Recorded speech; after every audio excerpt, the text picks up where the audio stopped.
সিঙ্গাপুরে চিকিৎসাধীন গুলিবিদ্ধ হয়ে আহত ইনকিলাব মঞ্চের মুখপাত্র ও ঢাকা ৮ আসনের সম্ভাব্য স্বতন্ত্র প্রার্থী শরীফ ওসমান হাদী সেখানে আছেন চিকিৎসকদের নিবিড় পর্যবেক্ষণে।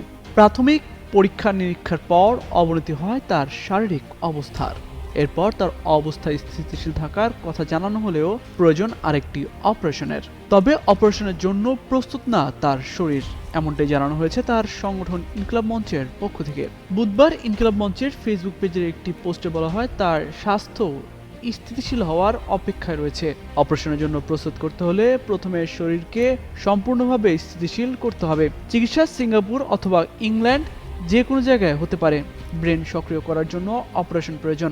বর্তমানে মূল লক্ষ্য হলো শরীর আর ব্রেনের মধ্যে সংযোগ স্থাপন করা। ব্রেইন ছাড়া শরীরে অন্য সব অঙ্গ সক্রিয় রয়েছে। এই সময় তার জন্য বিশেষ দোয়ার আহ্বান জানায় তার পরিবার। এর আগে